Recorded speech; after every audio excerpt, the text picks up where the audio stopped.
Welcome to Scars of Service, where the hidden wounds of duty take center stage. I'm Damon Clark, a combat infantry veteran. I'm joined by Danny Martin, Emergency Medical Services, and Michael Ducote, Law Enforcement and Correction. Together, we're peeling back the layers of trauma from the front lines.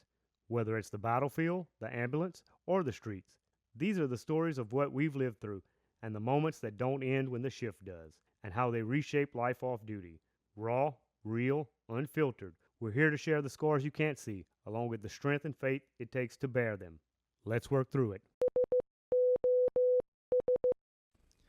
Welcome back, guys, to this episode with Scars of Service. Today, we have a veteran, James Clark. Welcome to the show, James. Hey, thank y'all for having me. Thank you for coming to share your experiences. We're going to just go ahead and get started, get into it. Tell us a little something about yourself. So, I grew up in Mooresville, big metropolis of Mooresville. Going into my military service, I always kind of wanted to be in the military ever since I was real young. My dad, who was drafted in the Vietnam era, he always talked highly of his service. Also had, several family members that had military careers, and it was always something I looked into. But funny thing is, when I joined, there was actually 4 of us. It was me, Barry Lemoyne, Justin James, and Josh Constantine. We all went to take the ASVAB together. Now, at that time, I had no interest in joining. They were skipping school to go take the ASVAB in Pineville at Camp Beauregard. Man, I didn't want to miss out because they were going to the mall after. It's like, all right, so here I go. I go with them. I'm just tagging along. Ended up taking the ASVAB. The recruiter, God rest his soul, Mike Tassan, he was a hell of a salesman. He talked me into taking the ASVAB. He said, just take it. Let's see how you do. So I ended up taking it. And I scored pretty high. Not as high as my 2 brothers did, but I scored pretty high enough where they wouldn't leave me alone. He kept bothering me. So I said, well, what's in it for me? He said, man, we're offering, if you go in the engineers and drill right there in Marksville with your friends, we'll give you a $2,500 bonus. Now, keep in mind, this was 1997. These days, the bonuses go from like anywhere from $5,000 to $20,000. Yeah. Just for your regular forces guys. But back then, that was a lot of money, man. I was an 18-year-old kid. I was like, absolutely. I ended up joining. He said, hey, you and Barry, y'all going to ship the same time? You're going to be together in basic? You're going to be bunkmates? Well, that part was not true. I went 3 weeks after I signed. Barry went a week after me. We were at the same place at the same time, but I didn't see him until after we both graduated basic. I would just see him like crossing him in the chow line. He was a whole different company or whatever. So we were not together. We were not bunkmates, but we got through it. Then from there, I was assigned to the old 769 Bravo company out of Marksville. Coming into it, now this was pre-9/11 military and pre-9/11 National Guard. This was a time where it was still the good old Guard.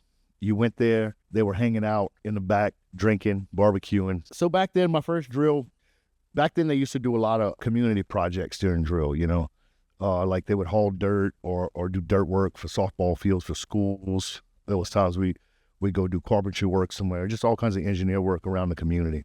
They told me, first drill, 18-year-old kid, hey, go get with Sergeant Nielsen. He's going to show you how to drive that 5-ton dump. So I hop in with Sergeant Nielsen, and we got an ice chest in between us. Because, it was a bench seat on those old 5-ton dumps. He showed me how to start it, take off. It was an old stick shift. So here we go, man. We were a few loads into it. It was about 9 in the morning. He says, hey, how about you grab us each a cold pop out that ice chest? So I'm thinking, it's a Coke or whatever, Open the ice chest, is full of beer. So I was like, okay. Wait, how old were you? I was 18. 18. So I was like, and I just came from basic, so I'm like Army mentality, like, we're soldiers. Well, we hauled dirt and drank beer all day. And I remember, Best job ever. I was still living at my mom's. I got home. My mom was like, how was your first drill? And she was, oh, you smell like beer. And, man, I was drunk as hell. I had to go lay down, That was my first drill, man.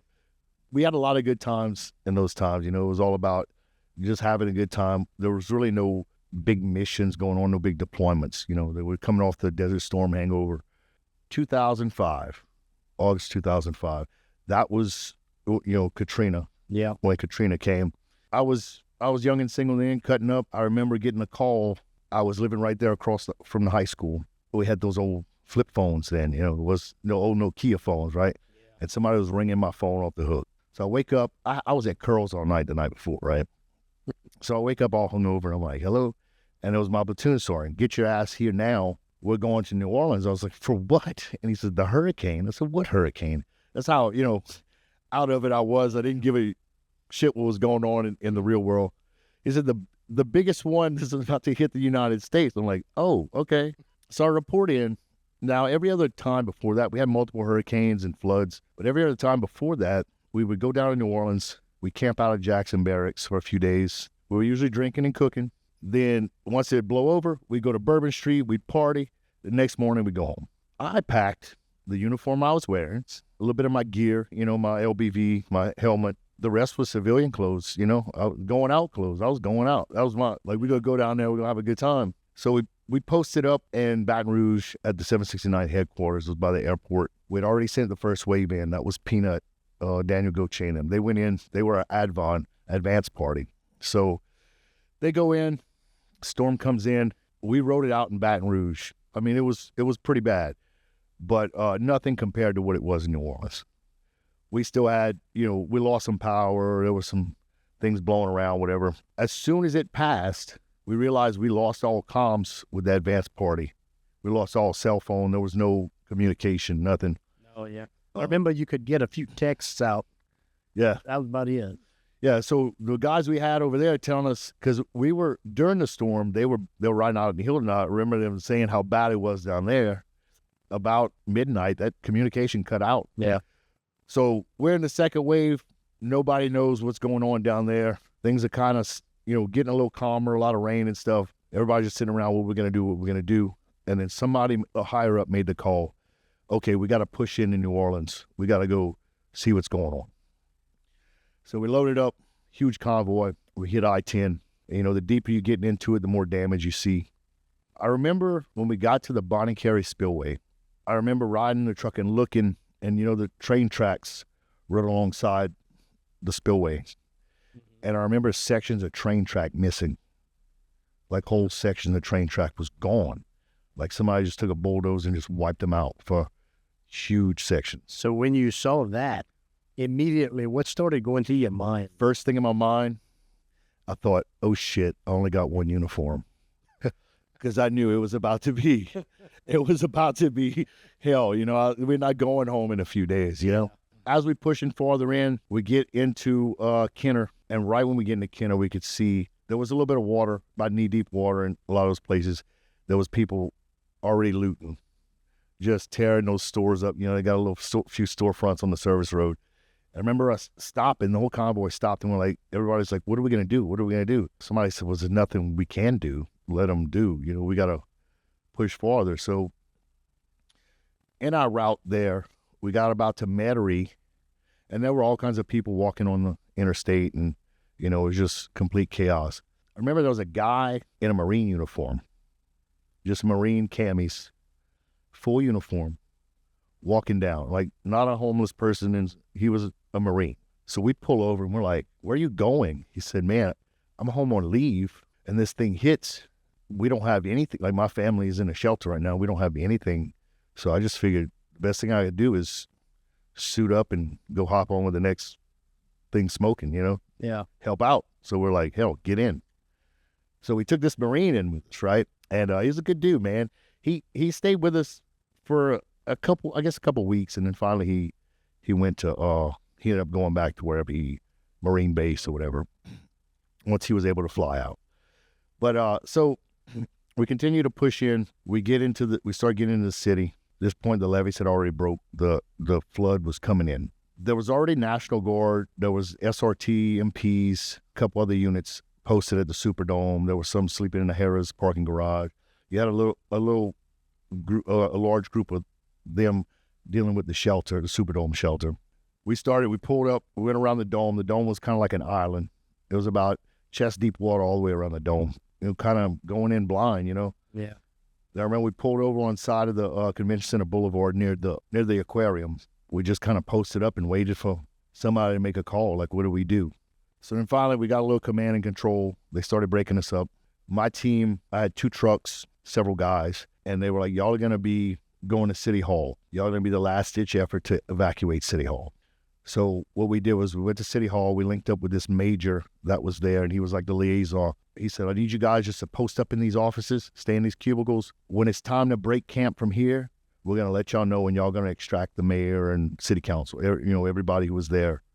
We were their extraction team. Yeah. So we just sat around. Dark came. I guess it was around 10 o'clock at night. And all of a sudden, the phones started blowing up in all these cubicles, just ringing. We were like, we're trying to rest. These phones are just going off. So what do we do? So we just started answering them. Well, it's people calling because 911 was bogged down. So they started calling City Hall. And we were talking to these people, and we were looking on the map, okay, we'll see if we could send some, we were playing 911 operators, but we really had no power to get anybody out there, Yeah. And, there was one call that came in, and this woman, she said, look, I take care of 2 elderly people. They're bedridden. The water's already up to my knees in the house. It's still coming up. Somebody needs to come evacuate these people because they're not going to make it. So we looked where it was at. It wasn't full. So I was like, dude, let's go run this mission, So we went down, we talked to this major, told him the situation. It's right there, a couple blocks down. He's like, okay, y'all go get them to the dome and come right back. So we took off, 2 trucks. As we got into the neighborhoods, we were filling the trucks up, filling them up. It was everybody, people floating on whatever they could float. Some areas, people were wading through the water. Some people were stuck on their porches. And, some of them had 2-story little complexes. They were on the catwalk. And we just started filling trucks up and running to the dome. Now, we had a LNTV, which first generation, which was supposed to be a high water vehicle.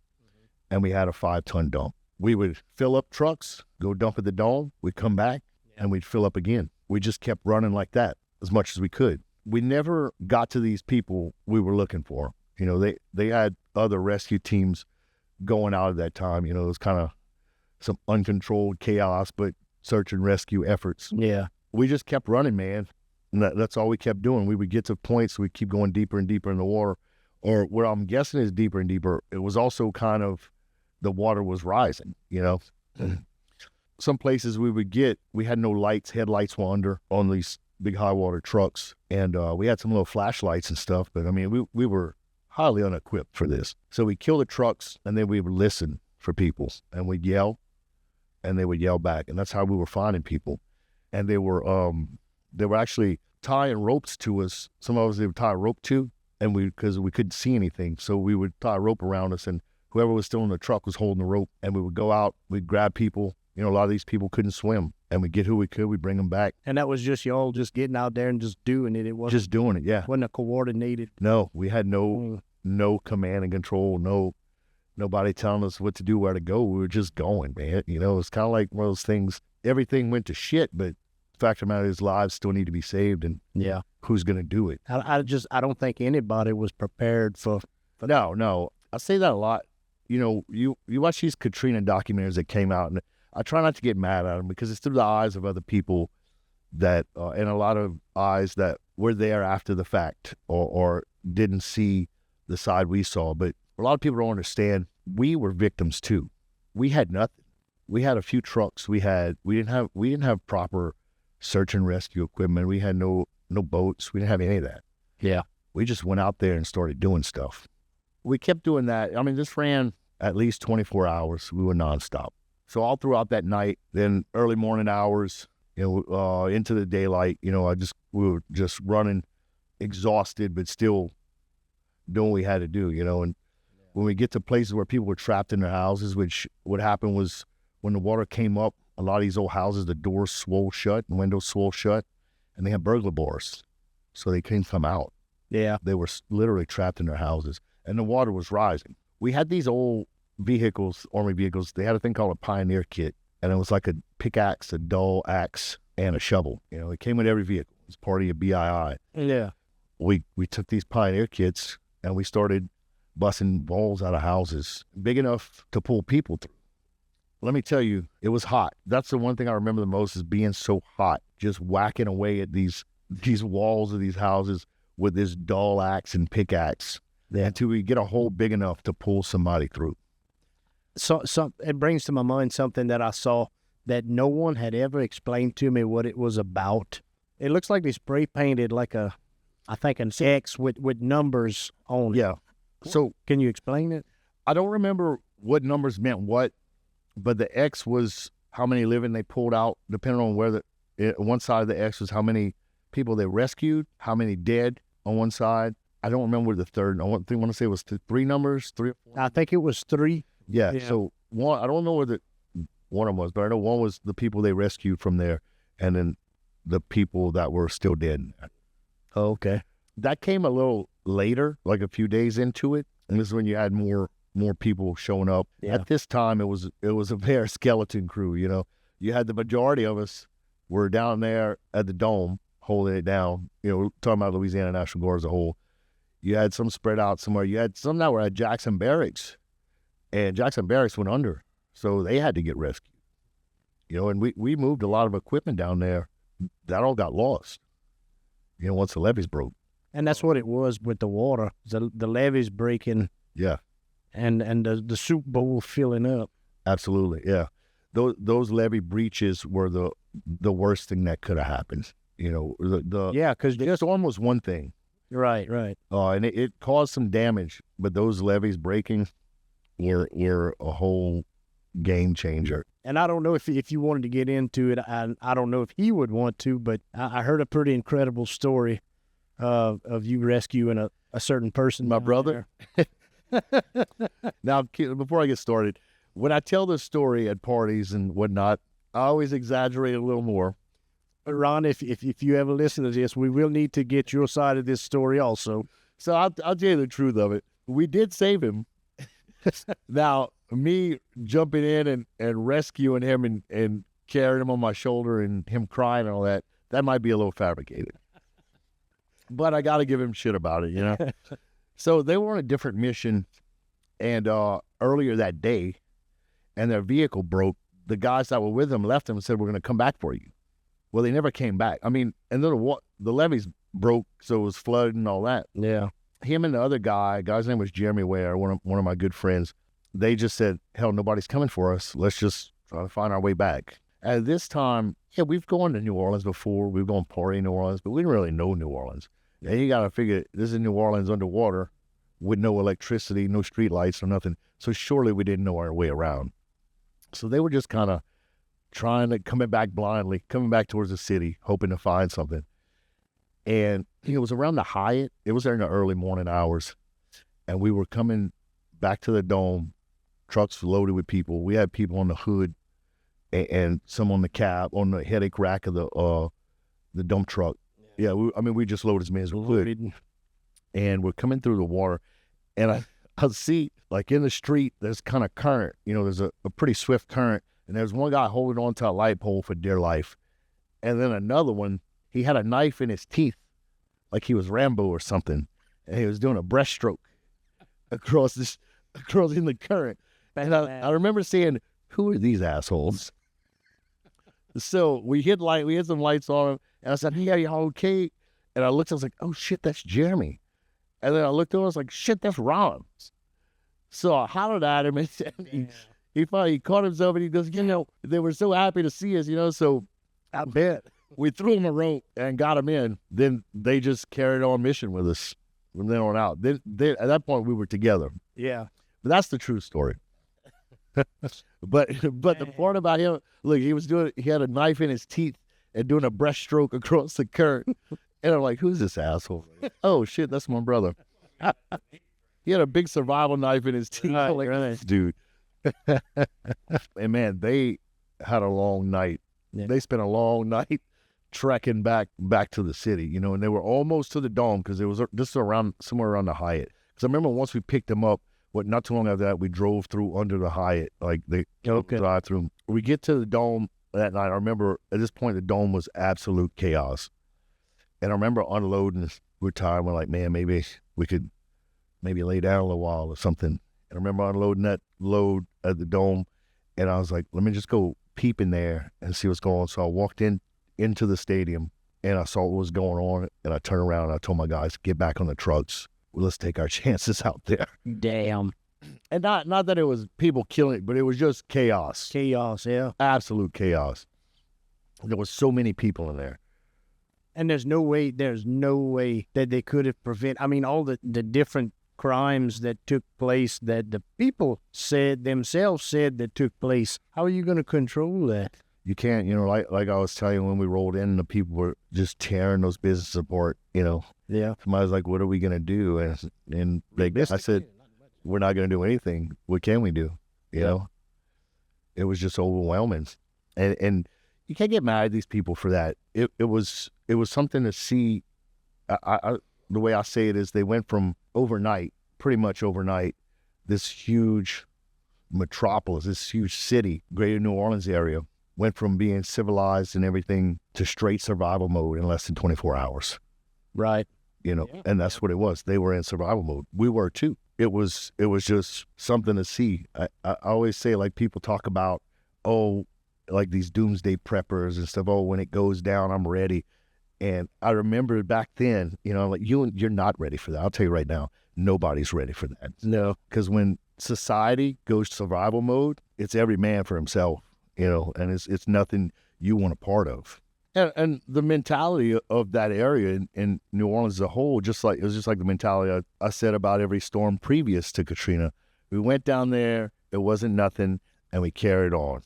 We went on about life. That's what everybody else thought. It's going to be another one. It was like a few months or a year before that one. It was a big hurricane that was coming to New Orleans, and then it did. Yeah. Ivan. It was Ivan. So everybody's like, "Oh, this ain't going to be Katrina's going to be another Ivan." And looking at the broad scheme of things, like you said, nobody is prepared for that. Nobody. There was a lot of failures from top to bottom, no doubt. In politics, in leadership, a lot of failures, but nobody has ever dealt with that before. And that's something you could blame all the people you want. There were some people that need to be accountable and pay the price for what they did or what they didn't do. But in all their defense, nobody was prepared for that. Yeah, that's right. Yeah, there's a lot of blame that went around. Yeah. It's not ugly, but So right now, I'm just an example. I'm working on my master's in emergency and disaster management. And every semester they talk about Katrina. There's an assignment with something Katrina in it, or talking about how Katrina was the point in time where everything was revamped. Everything, that was the starting point. Okay, from this point on, this is what we do and don't do. yeah. And it's Katrina. Very hard lesson. Hard lesson. Of course, yeah. I wrote one of my papers I wrote on it. It was about the government failures of Katrina, and what could have done better, what could have been done better. And I mean, that was a hard one to write because, I mean, honestly, I don't know what I could have done better. In hindsight, I could tell you a lot of things I could have done better, but pack more than one uniform's a big one. Back to, picked up my brother, saved his life. And we kept running. We were running search and rescue around the clock. We were taking little breaks where we could. The dome got full, and we started dumping people at the convention center. Now, the convention center never was a shelter, per se. It was people just started showing up there because they didn't want to go to the dome, and it wasn't in the water. Okay. So we had like a little nook in the back. We were in the backside of the convention center, about the loading docks. And that was kind of our little base of operations where we were running from. I remember one night, like, the people didn't know we were back there. They were loading up in the front, the lobby portion. Now, convention center is a mile long. The lobby is a mile long.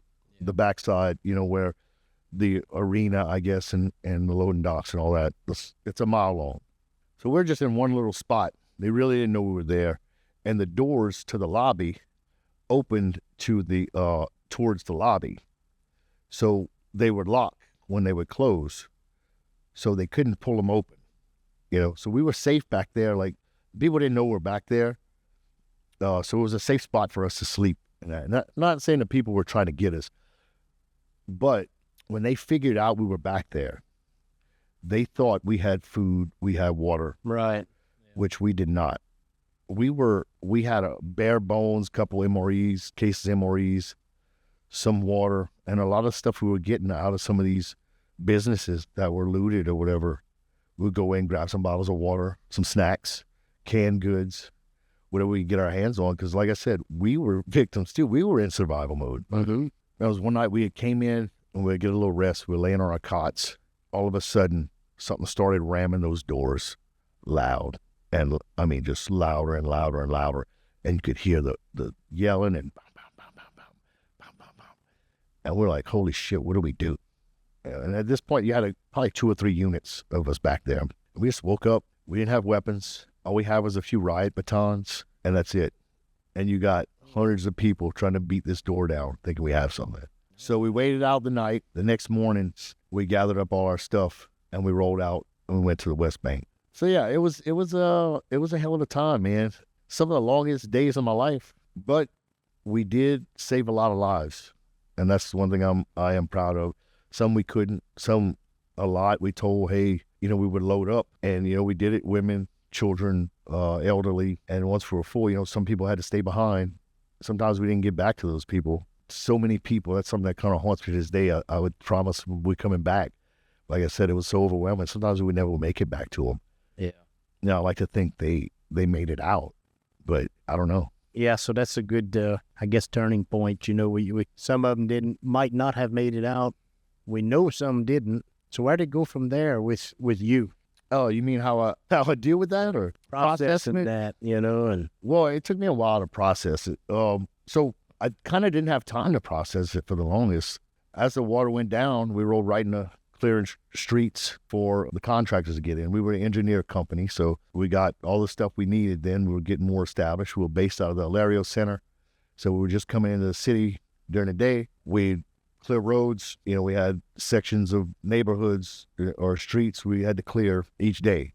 And, this was from daylight to dark. This is all we did. yeah. We ran that, several weeks. Then once that kind of died down, we rolled into patrolling, enforcing curfew.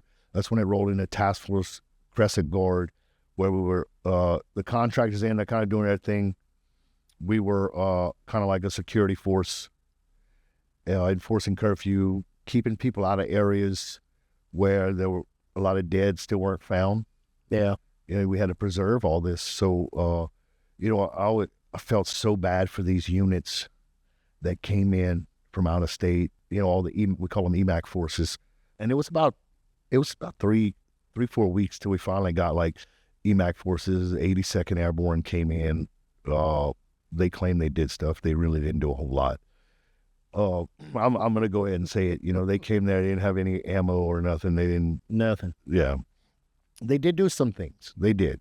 But they stayed mostly towards the French Quarter and stuff. Our AO was out in the destruction. I remember this is when we were doing security. We did a few weeks on the lower ninth ward where, they were still going in and finding bodies and stuff like that. And the dead were laid out in the road and everywhere else. And we were told during search and rescue, don't touch the dead. Worry about the living. They're still living. Well, when that point came, over that time, we pretty much watched these people rot on side the road, Yeah. So you just kind of continue mission. You put that out your head, But it's still there. You're seeing it every day. Oh, absolutely. Absolutely. Yeah.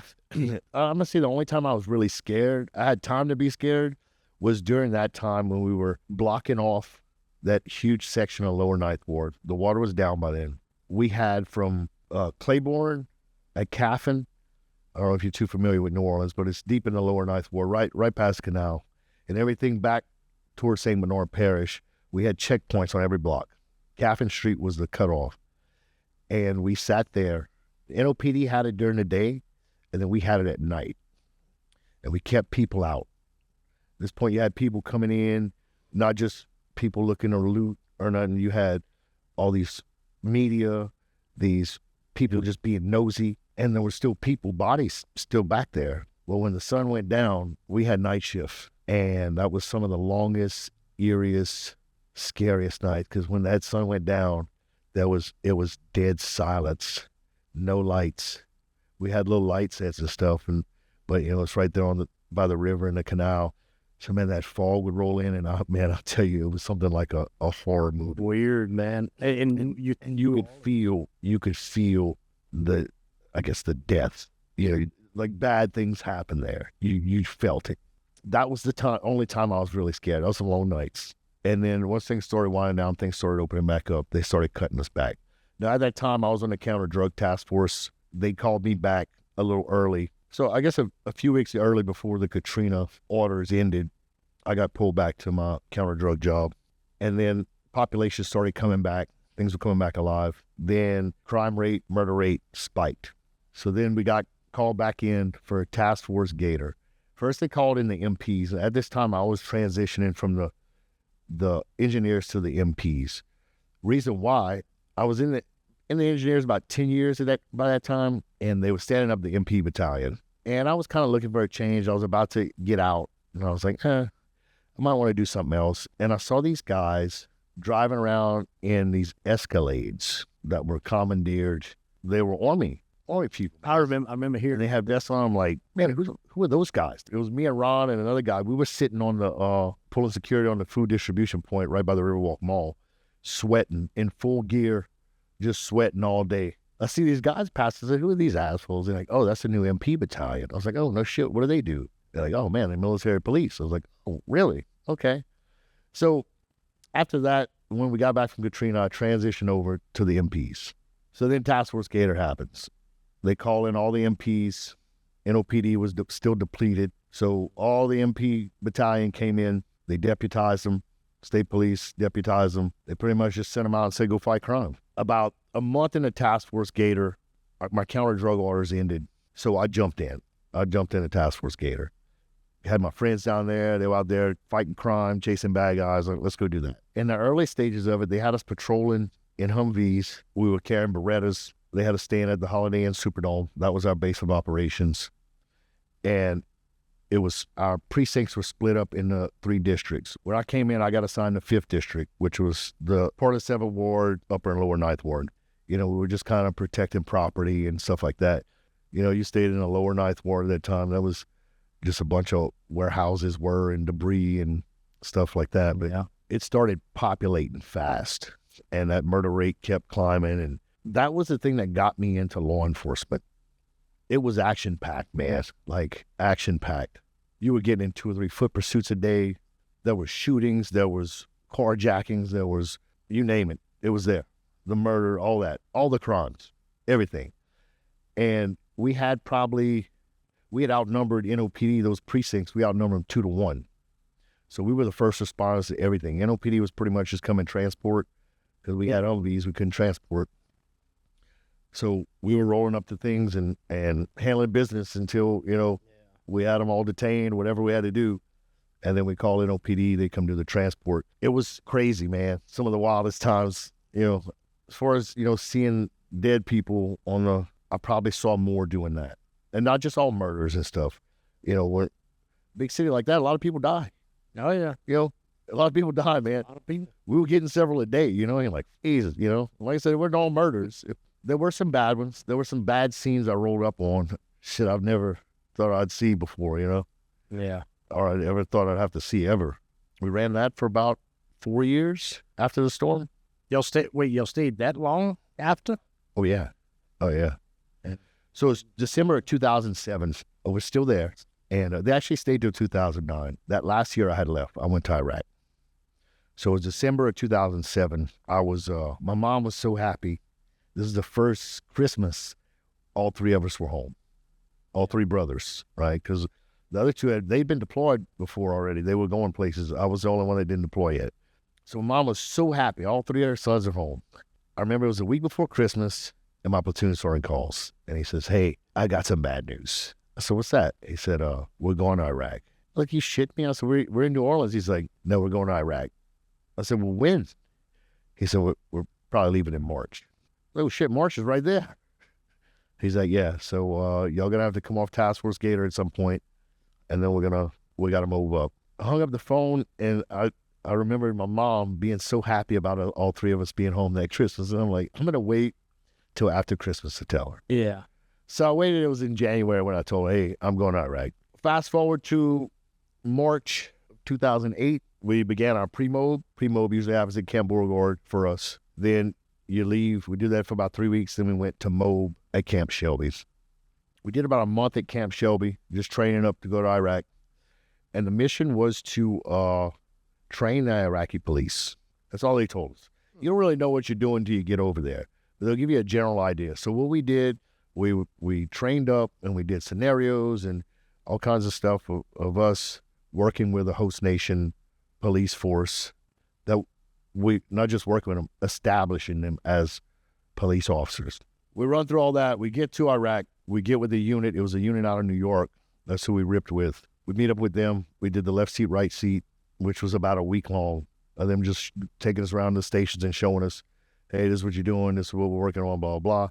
And then they popped smoke. They went home. We thought, oh, cool. Well, I had a lot of my friends. Peanut was with us, Josh Constine, a couple other friends. I said, oh, cool, we're all going to be in this together. Well, they broke the unit down into squads. So each squad was responsible for 5 IP stations, Iraqi police stations. Each squad had one DynCorp contractor. A lot of them were prior service military, but they were civilian police officers, either retired or they they left their job and came do this. Yeah. So they were our police advisors. Because we were MPs. Like we know military police stuff, but it's different than civilian police work, So they send my squad, it was me, my squad, and one other squad. They sent us to Al-Qaim, which was the old train station, and we were staying at the DynCorp camp. Now, these contractors, they live the high life, right? We had our own rooms, we had our own showers, great internet, So we stayed there about 2 weeks, and then General Petraeus at that time wanted to get a larger footprint out in the region, in the combat zone. So he started closing down these big FOBs, forward operating bases, and pushing us out to combat outposts. Combat outpost sounds cool. It's not cool because you go and live like an animal somewhere. Yeah. And we were in Marine AO. We fell under the 1st Marine Division. We were attached to them. We didn't work for them, but we were in their area operations. So we were at their bases. We were, they facilitated us. They pushed us out to this little outpost called Comp Gannon, Combat Outpost Gannon. And it was probably about the size of a football field. It was right outside of the city, Husayba. We had one Marine weapons company, 18 Army MPs, that was us. And then we had a little section that we really weren't allowed to go to, which was like your SEALs, your British SAS, some Delta guys. They were Task Force Spartan. That was our outpost. And we had the MIT team, which was a military transition team. We were the police transition team. Then you had the Border Patrol transition team. Real small outpost, not many soldiers and Marines on it. We were in tents. There wasn't no fancy, hard structures. We were in the desert in Anbar province. And those little air conditions were not much. Can't keep up. No, they couldn't. No, man. We were lucky. We had one guy with us who was actually an AC tech in the civilian world. Okay. So as long as we could find parts somewhere, he kept them running. Yeah.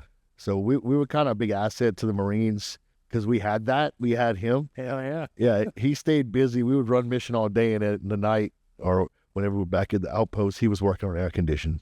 So that mission was absolutely crazy. We were sent out there to kind of fine-tune these guys. The unit before us stood them up an academy in Baghdad, somewhere in the Green Zone. There was an Iraqi police academy. Then once they would train them up, they would send them out to the stations.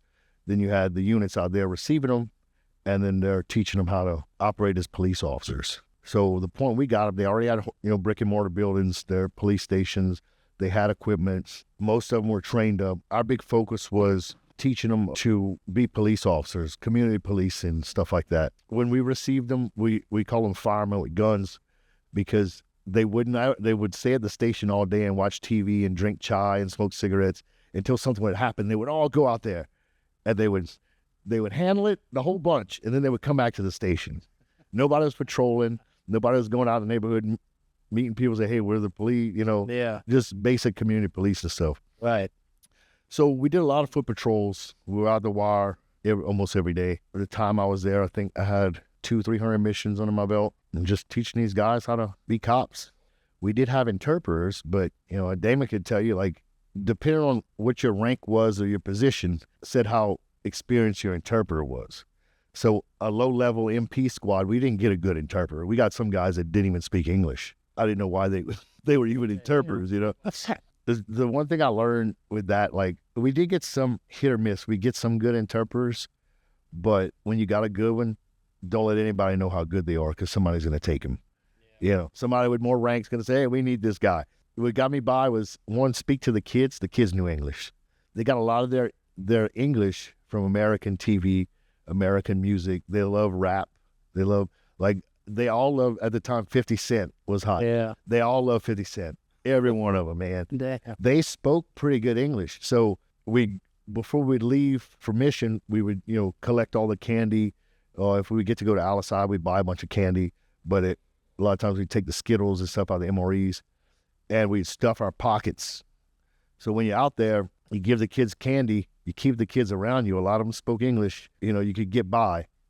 You just from them telling you what's up. And also, at that time, we were trying to win hearts and minds, but the insurgents were as well. So they didn't want to be responsible for killing a lot of kids. So we always had a little barrier of kids around us.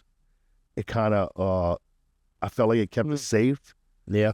But it also helped us get by, because they spoke very well English, And like I said, we weren't running full-blown combat missions with a bunch of kids around. Sometimes we were kicking doors. But like when we were out on foot patrols, we were giving out candy. We were making us say, hey, look, we're good guys, because the threat was always there. I had one good interpreter, and actually he was actually with Damon's unit in the early stages. He was part of the Iraqi military that they trained. He was the Tiger Brigade. But he was an English teacher in Baghdad. Then he rolled over. He left the military. He came to become an interpreter. Now he spoke very good English, so we kept him under wraps as long as we could, and then he ended up going to work for some colonel or whatever.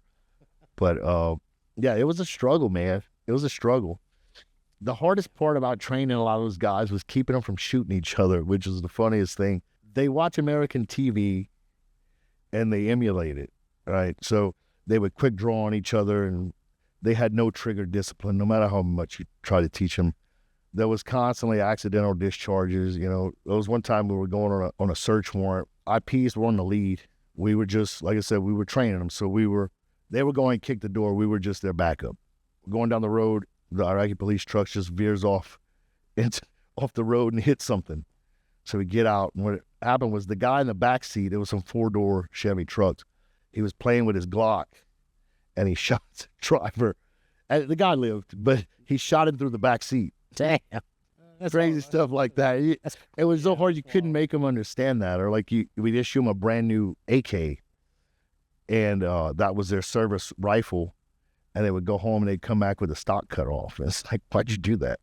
So while we were out there working with these Iraqi police, we would go in and meet with the chiefs at each station, and we were also had a couple guys working with the chief writing policy. They needed a policy to be established as a police station, and our police advisor was tagged on to that. So we'd sit in each chief's office and either work on policy, or we would work on, talk about the training or whatever, or just sometimes we would just bullshit. Iraqis as a whole, their culture, they're all about socializing, just like us. They're not much different than us. So we sit there and we'd smoke cigarettes over there. If you didn't smoke, you weren't a man. You didn't smoke, have a mustache. You weren't shit to them. So we'd smoke a lot of cigarettes and drink a lot of chai tea from dirty glasses, and they would always bring food in, like some of the best food you ever had. Just from walking in the marketplaces and seeing how they kept their meat, I didn't ask any questions. I just ate the food, and it was delicious. I had one chief who I got really close with. So this one chief, he was, just a little background on him, he worked for Saddam. A lot of these guys that were in leadership positions in the Iraqi police were former Saddam employees, because in order to stand that new government up, we needed people with experience. So they were kind of, hey, no harm, no foul, can be a police chief or whatever. So this guy was a captain in Saddam's secret police. This guy was very well educated. Cool guy, man. Cool guy. We hit it off. As a matter of fact, whenever it was time for us to leave and we were ripping the next unit, he was sad that we were leaving, because we'd have some good conversations, man. We'd go there, we'd have a good time. we had this good friendship going on during that time. One day I asked him, I said, this put it all in perspective for me about what's going on over there. What was going on over there? I said, hey, man, what was it like working for Saddam? And he said, I did some good things.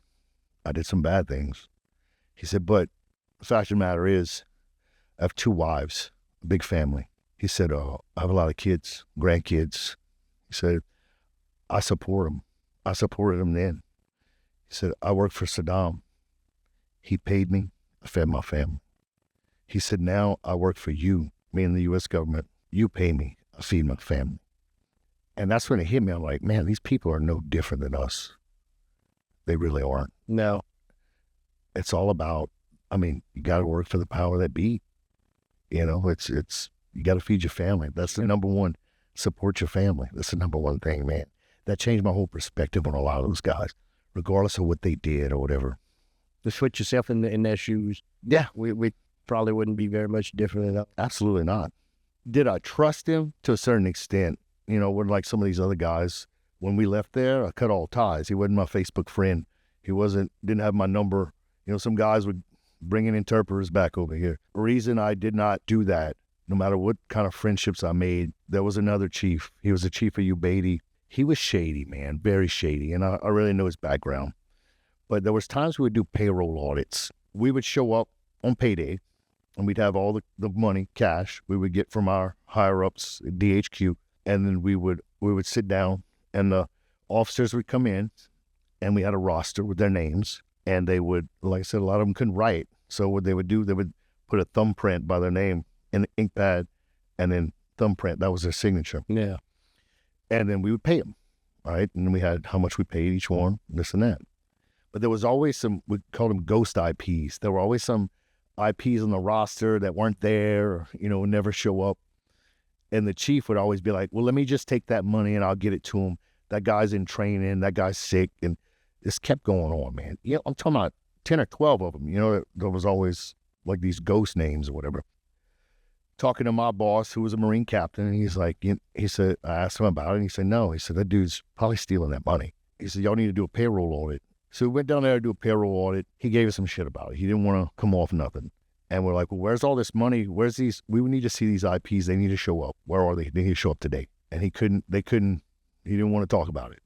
That was it. Dead issue. It's like, okay, well, we're going to take all the money you have now, and we're going to bring it back to DHQ till we start this out. Well, he was not having. He wasn't open to safe or nothing. So it got to, in his office, he stood up and got squirrely, and his little captains and stuff stood up, and I drew down on him.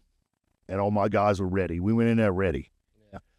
And finally, he put his hands up. He's like, okay, he gave us the money, and we walked out. And the whole way out, now, keep in mind, they got watchtowers with guys with machine guns on the, this is a fortified structure, these IP stations, because it's still a combat zone.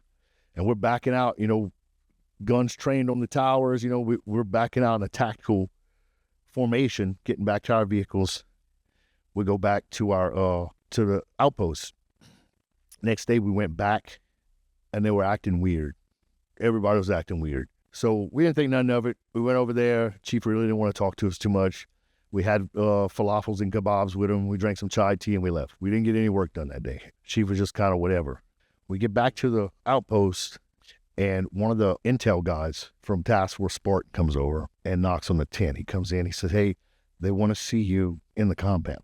Now, the compound was where Task Force Spartan had their little secret squirrel, little building in the corner of the outpost. So I go over there. They bring me in. They said, hey, our intel guys picked up some radio traffic that they're planning on hitting y'all. These Iraqi police, they're planning on hitting y'all. That's what do you mean? They're like, they're going to kill y'all. It's like, oh, shit. What do we do? And they're like, no, don't worry. We got it. Yeah. They're like, just stay away from there for a couple of days. Don't go back over there. Go to one of your other stations. Like, okay. So we did. Late that night, we heard the Black Hawk land. And usually when the Black Hawk came at night, there's a little bitty helipad in the corner. They were either moving people, whoever they would roll up on mission, they would bag them, put a bag over their head and load them up and send them to wherever. So they ended up going get him and whoever else was associated with whatever the plan was, the conspiracy was. Those guys were gone. They put a new chief in place and all this stuff. Like I said, a few days before, we're eating food with them. We're having a good time, you know. We're all friends. But And it was all behind that months. Yep. I wonder if if it was all being kept for him, or was he paying other people for anything that it shouldn't have been going to? Or? Probably so, man. You know, it's a lot of those guys. You know, we would find IEDs out there. We found a bunch. You know, a lot of times they would plant them, and I mean, it was amateur hour. You know, you would spot them from a mile away. You call out EOD. You got to set up a perimeter. You got to back off a couple 100 meters. You set up a perimeter, and you. Closest EOD was about 3-4 hours away. Shoot. That's because EOD had to get a security team spun up, a Marine QRF or whatever, and then they would do their mission, you know, send it up to the COC, get approved. Then they would come out, they would convoy over to us, and when they'd meet us, they'd ask us who found it, who saw it, and whoever saw it got to blow the charge. You know, they let them hit the button. Yeah. And then they would do their thing. You look at, we might be sitting out there 6-7 hours dealing with this IED. But if you call the Iraqi police, they would show up in a pickup truck with some cutting pliers. And they would cut wires because they're the ones who were setting them, you know? Yeah. They weren't to be trusted. There were some good ones, but there were some bad ones, you know? Going back to whoever was paying, you know? Yeah. Exactly, yeah. They weren't by no means stupid. You know, I say they were ignorant in a lot of ways, but they were by no means stupid. Some of these IEDs we found had some pretty complex timers on them and stuff like, and triggers. Like, you're like, how do these guys think of this? When and how long were you over there for? Till So about 9 to 10 months in country. So it's a full year at that time. It was a full 12 months. So you had MOB, which was included, which was about a month, and then you had time in country, and then you had about another month at DMOB. okay. So we came out of there. We ripped with a unit from Massachusetts, maybe. I don't quite remember. But anyway, we ripped with these guys. We went to Basra for about a few weeks. We just kind of, Basra, we had a few missions out in Basra, but it wasn't. That was British AO at the time. We were one of the first U.S. units back over there in Basra since the invasion. The invasion, the British covered down on Basra and held that down for years. Now, Basra was good. Basra was good living. We finally got to go where we had a DFAC, you know, on the outpost. We didn't have anywhere to eat. Did you think about home cooking? Oh, man. So one time we did have a thing where you could put in a list of what you needed, supplies you needed. And we were one of the farthest outposts. We were on the Syrian border. So sometimes it took a while for the supply train to get to us. But we had this checklist, and you could order all this stuff: energy drinks, Cokes, chips, random supplies you need. And one day we were doing the list, and it was just like a little checklist, and it said snow crab. Snow crab. So we go check this shit off and see if it comes. Sure enough, supply train comes in. We got 6 boxes of some massive king crab legs on dry ice. Ew. My boy Tony was actually a chef in the real world. Okay. He was at some fancy restaurant in Baton Rouge. And me, I'm a coon ass. So I was like, man, we're going to figure out how we're going to boil these crab legs. Yeah, they ain't going to waste. We had some old big pots we took from the unit. We just threw them in the Connex. We're going to wash clothes in them, you know, because we were hand washing clothes on these outposts. There was no laundry service or nothing. So we're like, well, we got to figure out how we're going to heat this up. So we had soldiers go wash out the pot, you know, one of their laundry pots. Then they had some cinder blocks, you know, they had building materials on the outposts. So we get these cinder blocks and we made like a chimney. We had plenty of charcoal. We barbecue all the time. We could get steaks pretty regular. I filled this chimney I made full of charcoal and we lit it and just let it start cooking. Then we took a piece of Hesco basket, cut the wire off and put it on the top like a grill. That was our burner. Then while all this was going on, we need crab boil, right? I had them stripping MREs and getting Tabasco bottles. Some came with little packs of Tony, some came with Tabasco, and they were just putting it in the water. You must have went through a lot. It was a lot. It wasn't, I mean, it made do. Let me not say it was the best. So once we got that pot boiling, we started boiling crabs. And we out there boiling crabs in the middle of the desert on this makeshift burner. And these Marines are walking by like, what the hell are y'all doing? We're like, we're boiling crabs. What y'all doing? So we had a crab boil in the desert, man. Yeah. And they were good. They weren't the best, but at that time, they were the best crabs I ever had in the desert. I'll say it like that. Well, so you went through Katrina and then deployed overseas, and then you come back home. Where do things go from there? Got home, just like the old story goes of the soldier that deploys. You know, I had a relationship that didn't last, the deployment. So got home with a lot of money. Had a bunch of friends, got home in the same situation. We partied, man. We partied for months. I remember I had about 30 grand saved. I went through that about just partying. And not going far. New Orleans, the farthest. Yeah. And we were just going out every night and drinking and partying and doing what we had to do. To finally, I went back to work. I got back on the counter drug task force. And I ended up in Natchitoches. That's where the position was. Then I transferred from there to Lafayette. And then 2013, I got tapped again and deployed to Guantanamo Bay, Cuba. So that mission was, it was a top secret mission at the time. It's been declassified, so I can talk about it. We were on Task Force Platinum, which was, we were the guard force for the 14 high-value detainees that were in Guantanamo. The 9/11 conspirators, the USS Cole conspirators, and a couple of guilty by association Al-Qaeda guys. Khalid Sheikh Mohammed was in our camp. We fell under. I had no idea you were over there. Yeah. Now, don't get me wrong, Cuba was a good time. The talking about the partying and stuff, that's all we did over there. Yeah. The job sucked. It was a rotating nights to days. I was a watch commander for one shift.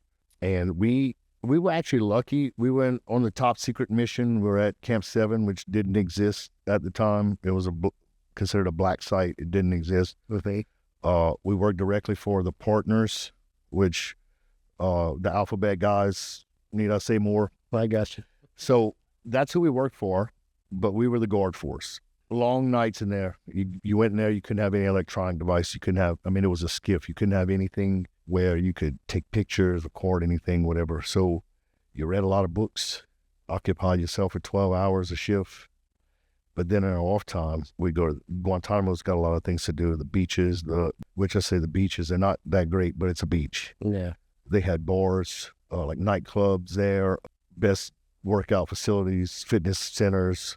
There's a lot of MWR stuff you could do. When we weren't working, we were drinking. We were drinking and partying and having a good time. The job sucked pretty bad. Let me say a little degrading as a U.S. soldier, because the guys we were guarding had more rights than us. They weren't convicts, they were detainees. So our job was to facilitate them in the camp and make sure they stayed healthy enough to stand trial. But they weren't charged with anything yet. So we were very limited to what we could do with them. But these guys, because of who they are, had so much power, and this was under the Obama administration. If they didn't like a guard, one of my guard force, they could get them removed to the camp, from the camp. Wow. Like they said, I don't like that guy.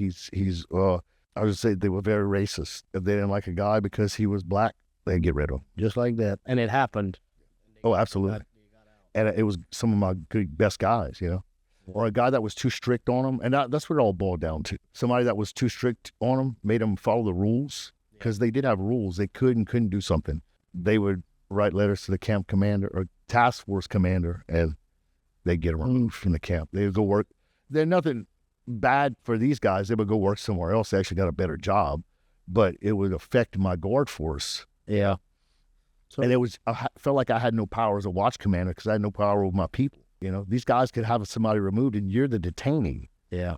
It was pretty shitty, man. So and going through that and dealing with that part, the mental health aspect of all of it, of what we've been talking about, where did you find yourself, and what frame of mind did you find yourself starting around that time? Did all of the service start having an effect on your mental health? Did you notice it? That's when things started catching up to me. I said I didn't have time to process Katrina.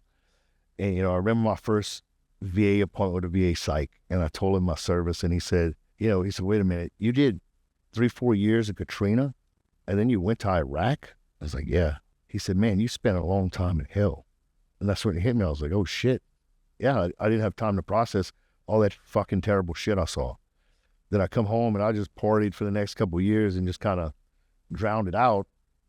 And then I go to Guantanamo, where we take on this mission that's supposed to be all high speed, but we're really kind of, you go there, you're really nobody. You know, you talk about deployments, you come home, feel a hero. I did not feel like any kind of hero going on that. You just felt like you were, what the fuck are we doing here? Then I get back from that. It's like I cranked it up a notch, just the drinking and partying. And it was whatever would make me not think about all that shit. That's what I was doing. My whole life was a party. I mean, you could ask my brother. He's seen the long downhill, you know.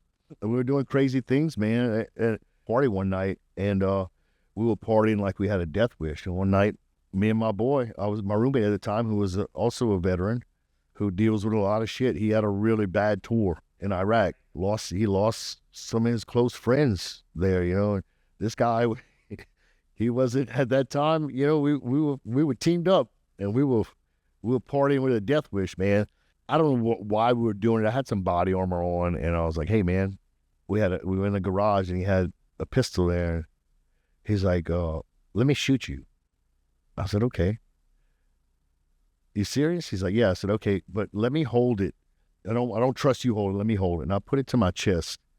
Now I had on some body armor, and he shot me right in the chest. Yeah, Damon was there. Fucking, that's partying on another level. There was a video circulating of it, and you could hear him in the background saying, "Don't do this." But what I got out of that was the thrill of it. At that time, looking back on it, I got the thrill and the shock value. Because let me tell you, you want to clear out a party? Do that at your party. It will clear it out. People started leaving. You know, looking back, I remember taking the vest off, and I had a ceramic plate in it. I remember taking the plate out, the bullet. Now, I was holding it because I wanted to make sure he hit me dead center. The bullet was in the top corner of the plate. It almost missed. It almost missed. That's insane, right? But at that time, no, I did it for the fucking thrill, man. Yeah. You know, that just made my drunk even better because I just got a dump of adrenaline. Yep. That was the worst, you know. Let me say that was the farthest swing of the pendulum on crazy shit I did. But it didn't stop, man. Went on for years. You know, it was all about getting drunk, having a good time. Well, you said something that I know a lot of people chase too. I've dealt with myself with adrenaline. Yeah. Freaking adrenaline junkie. How did you deal with that? Over the years, even the getting blacked out drunk, and then it rolled into, you know, prescription pills, and it was like anything to take my drunk a little higher because it wasn't enough. Doing crazy shit. Yeah. You know, anything to get that extra bump out of what wasn't doing it for me because, like, I needed to feel something. The way somebody explained PTSD to me is like a pendulum. So when your pendulum's sitting 90 degrees at 6 o'clock, that's your normal. You know, a normal person, let's say they eat a piece of chocolate or they smoke a cigarette or they drink a beer and that little pendulum swings up a little bit. That's a good feeling. Just a little thing, you know, you eat some ice cream and it comes up a little bit. You do a shot of vodka, you know, you get that good feeling. Sex, it goes even up farther. But when you have PTSD, you're stuck, your pendulum's stuck at a high point. It's not stuck at normal. So you're running, you're idling higher than anybody else, than people who don't have it, a normal person. So in order to feel something, you got to push it, you got to do something that's going to put you past that mark you're stuck at. When you start chasing, that pendulum keeps moving up and getting stuck. And then it gets to the point where you don't feel anything anymore. So you're doing crazy shit or extreme things to just feel something because you haven't felt shit in a long time. I've never heard anybody else ever explain. Thank you for that. Yeah, that's spot on. Yeah. That is spot on. So that went on for years, man. Like, and I was pretty good at hiding my alcoholism, my addiction. Let's just call it addiction across the board because, you know, I've been in AA and stuff, and I've been in some rooms where they talk about, oh, you know, you say, oh, I'm an addict, and they go, oh, this is AA, you need to go to NA or whatever. Look, you're addicted to something, you're addicted to something. Alcohol is just, you're just making it sound fancy. It's just as bad as anything else. So I would introduce myself as an addict, alcoholic and an addict. Then I just went with addict because I'm like, it's all the same thing, you know? Yep. And not all AA. Let me not talk bad about AA. I don't really mess with it anymore because there's too much drama in it. But it's a good thing if that's the route you want to take. If it works, It is one of the most tried and true methods of fixing yourself. And you could apply it to anything, not just addiction. If you follow the steps, you could apply it to anything.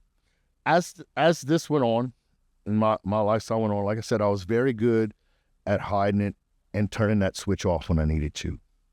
So I progressed in my military career, and I kept doing, you know, when I would show up, when it was time to show up, I was first Sergeant Clark. You know, I was the man. You know, I could do whatever. I'd show up to work. I could do whatever.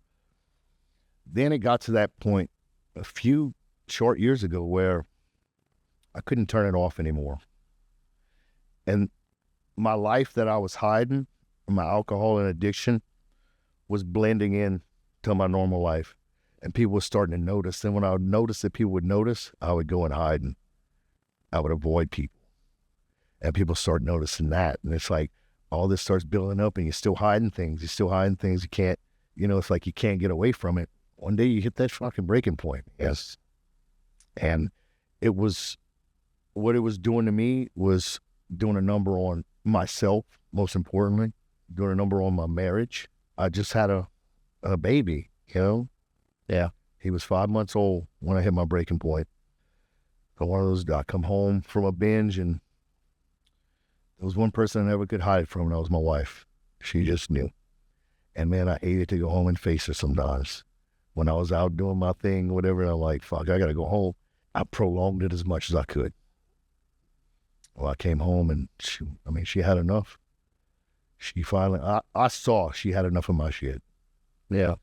Man the fuck up. Now, keep in mind, I was a first sergeant at the time. I'm in law enforcement. So I had to call 2 bosses and tell them, hey, I got to go sit down a little while. I got to go to treatment. Because this is the option my wife's giving me, and I got to do it for me.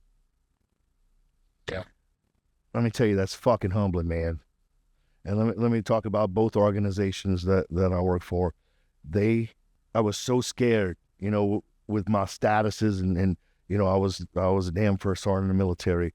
How the hell I'm the one who's helping soldiers and putting them in rehab and all this stuff. And you know, now I'm looking at it like, fuck, I can't even figure my own shit out. Well, now it's time. I manned up.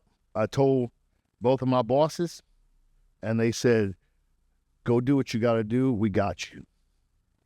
So I went do what I had to do. So I checked into 30-day program for veterans. It was all veteran program for addiction and PTSD. It definitely changed my life. Yeah. Let me tell you, that first week sucked. First week sucked, man, because that's when you eat crow. That's when you're really feeling like a fucking shithead. Like, what did I do? How did it get this far? But got through that first week. Then I started building that momentum, you know. I'm going to get better. I'm going to do better. I'm going to fix myself. You know, when you get in there and they ask you, you go through your little interviews and all that, and your treatment options and all that. And I said, what do y'all offer? And they offered a bunch of shit. And I said, let's do it all. And they're like, you want to stay 45 days? I said, no, we're going to do it all in 30. I'm not staying alone in 30 days. I'm going to fix it this first round. I did everything they offered. I did the counseling. I did the brain spotting. I did cognitive processing therapy, all that shit. And it isn't uncommon for people to do that? No. Fit it in that time? Oh, no, you could do it. There's a lot of downtime, you know. It's funny thing about when you go to treatment or rehab, there's a lot of downtime, you know, and a lot of people don't show up to group. They don't show up to appointment. They just go there. That's people that don't want to get better. Yeah. They're either court ordered to be there, they're mad because they're there or whatever. I was mad that I was there, but I was mad at myself. But you knew you needed to. I knew I needed to. Prior to that, you know, there was other attempts. You know, I tried outpatient stuff. I'll just do some counseling. I'll do this. None of that shit worked. Yeah. I needed to unplug from the world. I felt like I felt like a real asshole for doing it because I ghosted everybody. You know, I didn't tell a lot of people I went. I was embarrassed. But one thing I told my sergeant major at the time, I said, if I get through this, I'm going to talk about it, you know, because here I am at E8, a senior NCO, a senior leader, and I'm scared to death to make this phone call to my supervisors to tell them I need help. How do you think that little soldier feels? Yeah, that's true. So I took that stick. Funny story, I showed up, and I had even forgot there was a soldier there. I had helped get into counseling, and, you know, we got him into Heroes, and that was the program's name, and I had forgot. I showed up. He was about 2 weeks into it, and I'm walking up, and he sees me, and he goes, you know, in the military, they call it first sergeant Top. He said, Top, what are you doing here? I said, shut up, bro. I said, mind your business. I said, Top got problems too. And he just laughed. And it was funny, you know, it's all veterans in this thing, and I didn't tell anybody how I knew him or vice versa. And once he graduated before me, you know, I got up and spoke at his graduation and told him, like, that's one of my soldiers, man. Damn. Probably the most humbling thing I've ever done. Yeah. You know, and on the tail end of it, I'm proud that I did that. I'm happy that I did that. You know, a lot of people do it. They don't want to talk about it. But I'll tell you right now, I'll tell anybody that I went. But I mean, if it saves lives and improves your life, I mean, that's why we wanted you to talk about all this. You know, I mean, share with people if it helps somebody, you know.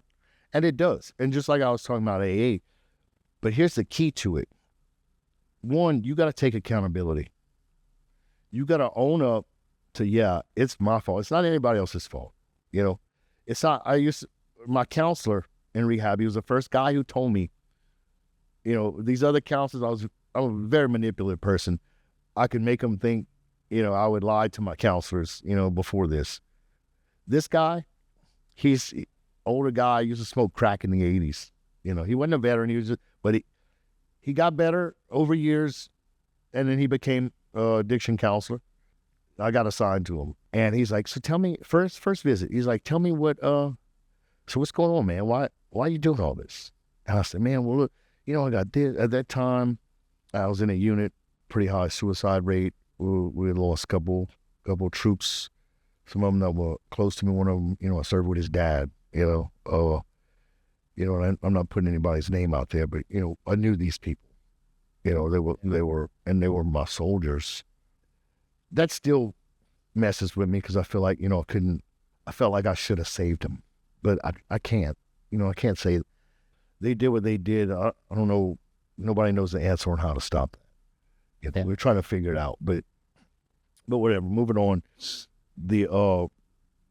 I was blaming her on that, you know, I was losing all these troops.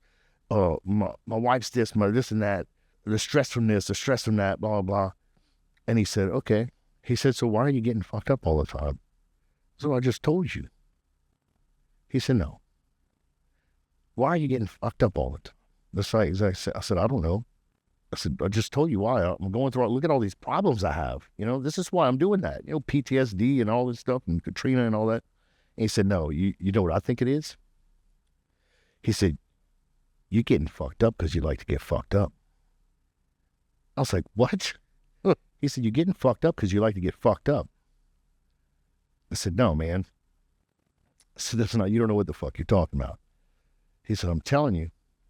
He said, you're putting all these things in front of it. Yeah, these are bad things you're dealing with. There's other ways to deal with them. Your end game is to get fucked up. He said, so as long as you're throwing these things in front of it, you have a reason, a justifiable reason to do it. He said, but what you're doing is you're causing more problems. He says, you're getting fucked up because you like to get fucked. I said, nah, bro, you don't know what the fuck you're talking about. So when we ended the session, I said, fuck this dude. Now I walk out of there mad. I go back to my little townhouse and like sitting there like, fuck this. I'm going to ask for another counsel tomorrow. And as I sat and I was thinking about what he was saying, it hit me. You know, right before I went to bed, I'm like, he's fucking right, man. I'm using those as reasons to get fucked up. I'm not taking accountability for myself. Like, you don't have to get fucked up because of all these problems. You're getting fucked up because you like to get fucked up. So I went back in the next day, and the first thing I told him was, man, you were fucking right. He's like, I'm telling you. He said, I used to smoke crack off a Coke can. You can't tell me anything I don't know about addiction. I was like, oh, shit, okay. And it's true, man. Like, you gotta take accountability for your actions. And because bad things happen to you does not mean that you have to do more bad things. Yeah. That cause bad things happening to your family, your children, yourself. You know, your number one thing is yourself. While you're in treatment, you have to put together a list of your priorities and think how to stay sober. Your list of priorities, I had a bunch of, before I went there, my priorities on, I'm going to make Sergeant Major. That's the most important thing. I'm going to do, all these goals as priorities. Those aren't priorities. Those are goals. So I realized what my priorities were. And that's where I learned what my priorities were, where my priorities are. Number one is me. Because if I'm not good, nobody that I'm helping or supporting or providing for is good. 2, my family. That's number 2. And then 3, and this is controversial, a lot of people say this, but get your faith back. Yeah. I know some people say God first, but I think me first. And then, I say my family was number 2 because they depend on me, and then get my faith back. Well, those 3 together with God center of it, it's hard to beat. So where that's gotten me now, so I get out, said, okay, the first thing I'm going to do is go home, fix my marriage. I wasn't sure if my wife was still going to be there, or if she was still going to stick around. When I get home, we had talks, we work things out. We're doing pretty good. Not every marriage is perfect. We got our problems, but fixed the marriage, became a way better father to my son because I'm there. I was there before, but I wasn't there mentally. So like Sam is my life. Everything I do revolves around him. I want him to look at me as who he needs to be. And I don't want him to see the bad sides of me. If I would have stayed on the path I was going, I probably would have been seeing him in a custody agreement, and it would have seen some really bad sides of me. That's hard. I hope that one day y'all get to a point that, through your testimony, what you've lived through and currently working through each and every day, you and your wife together, what kind of team that could be to help other veterans that would be dealing with that same stuff. Could you imagine how that would be powerful? Absolutely. Absolutely. How I help these guys the best is I show them the way. I'll show you the way. I'll tell you how I did it. But once you go down that path, you got to walk that on your own. Yeah. And that goes back to the accountability sport. You got to soldier the fuck up and walk that on your own, because nobody else could help you but you at that point. But here's the way. You need resources. You need me to talk to. You need somebody to talk to about it. Absolutely. But don't expect me to come to your rescue every time you fuck up. I will help you. Not an easy path to walk alone. Yeah. It's not, man. But you have to do it. You have to take that step yourself, Yeah. And you say, you said something earlier about, prioritizing yourself. Yeah. When everything about you and your service, all of it pertains to, the mentality of, I'm going to help these people. I'm going to save these people. I'm going to do this. I'm going to do that for these people, and putting yourself last. Yes. And then all of a sudden, you run yourself ragged. And now you have to learn how to put yourself first. Yeah. And keep in mind, I was trying to do all this in full blown addiction. Like, this is not high functioning. Yeah, high functioning. But like you said, I was putting myself last to a lot of that, and it was wearing me down even more. I'm all about helping whoever. That's why I tell my story. Maybe it'll help them. Yeah. Anybody who wants to listen. Thank God you chose life. Yeah, it's great, man. It's great. It's a lot brighter these days, Yeah. All the things when I was doing all the fucking up I did, I was so scared to lose these things. That's why I was so scared to ask for help. My goals, make sergeant major, do all these things, whatever. But once I fixed myself, all these killings came right after. And you're handling it now versus had you had it before. I imagine you're handling it a lot better. I mean, with a clearer mind. Oh, absolutely. A lot better. Absolutely. Yeah, absolutely. And I don't obsess over things anymore like that.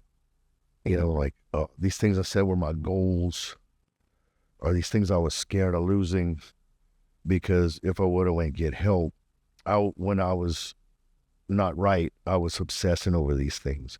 Yeah. I was so scared of somebody figuring me out and I fuck up and I lose everything. But now it's like I hit my goals. I'm creating new goals. I'm working my master's degree now. That was the one I just like, fucking, I ain't got nothing else to do. So I got back in school. But if it doesn't come, I don't care. I've got a good life now, wonderful family. That's what matters, man. And that is awesome. All that other shit comes and goes. For our listeners, the whole positive aura that this guy shows, it really is amazing for everything he's went through and worked through, and then to finally surrender, and then come out the other end as good as he is. It's amazing. It really is. It's inspiring. So if anybody listening, please don't give up the fight. If you know there's something you got to do, do it. It wasn't a one-stop fix either. It's something I work on every day. Not just every day. I still go to my counseling. I stay in therapy. I've dialed back to once a month now, but when I came out, I was doing twice a month. Yeah. I made the decision to dial it back a little bit because I was going to these sessions going, I ain't got nothing to talk about. And that's good. Yeah. That's good when you go to therapy and you don't have anything to talk about. Nothing's bothering me right now. Check back with me next week, Now the monthly ones are starting to get like, yeah, let's talk about what pissed me off today, but that's about it, man. I really can't complain, other than the small shit. I just learned either work it out or let it go, Yeah. Another thing I've learned is I kind of look at every situation like, let's say something's pissing me off. Because on top of all that, I had some anger issues, some real anger issues, or whenever I find myself in a situation like that, it's all about changing your perspective. That's one thing I learned in the cognitive processing therapy, is change your perspective on things. So let's say Damon pisses me off about something. Like, man, Damon, So when I catch myself in that mindset, I stop and I say, wait a minute, let's look at this. Am I the asshole in this story? Then I just kind of dissect it. Okay, I'm not. Let's say I'm not. Some cases I am. Like, oh, no, Damon pissed me off because I pissed him off, Oh, well, I'm the asshole. Shit. Okay, well, I owe him an apology. Maybe we'll work this out. Or I look at, well, maybe something's bothering him. Maybe he didn't mean to piss me off like that, But to look inward first is what you're saying. First, yeah. Am I the asshole in the story? That's what I look at first. Yeah. That's what I call it. It's just kind of like, make sure you're not, because sometimes, you don't realize you're the asshole in the story. That is not easy to do. It is not easy, man. That is not easy to do. And I've learned to apologize more, when I am the asshole in the story. Or just, I kind of look at things like, why is this bothering me so much? And if I can't find a good reason, I'll let it go. Like, fuck it. I don't need it. Or let's say somebody that's not family, I would definitely try to work things out with family.